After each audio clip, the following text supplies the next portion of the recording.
Alright, hey guys, it is TsubakiSwagg, and I'm coming to you with my review of Pupa episode 10, Poison Curse. Okay, finally,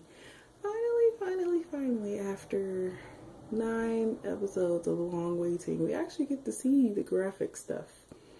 Like, they really don't blur anything out in this episode, which I don't know if it's a good thing or a bad thing, but of course in the last episode Yumi just went like berserk because they were hurting Utsu, which is her Oni-chan, but she broke free and went in on all of those guards. Like, every last one of them was laid out on the floor, either dead or about to die. And the rest of the guards, like some other guards, came up and they were looking for her. And then this man that was laid out on the floor, like half of his body was missing, he grabbed onto one of their legs and was like, "Help me, please." And then he died.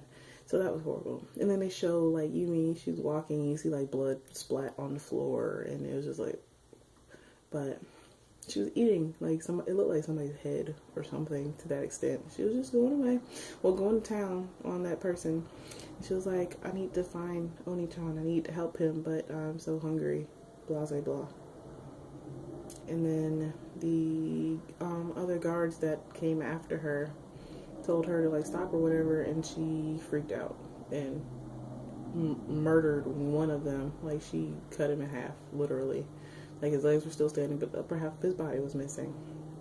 And then she ran away. And then they show Utsu, like, crawling across the floor. And then he collapses, and he, like, lands in somebody's, like, lap. And I want to say that it's his mom.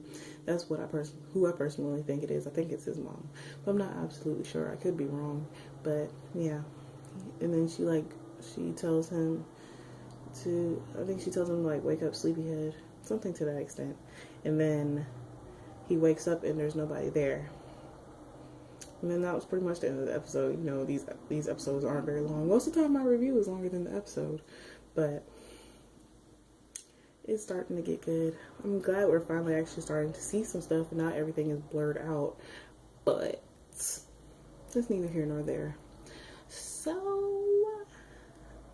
for those of you who don't read the manga, I would love to hear what y'all think is going to be happening in the future. Do you think that was his mom that he saw in his, like, premonition? Do you think that Yumi is ever going to find him? Do you think that they're ever going to get out of the facility? What do you guys think is going to happen? But as always, please remember to comment, rate, and subscribe.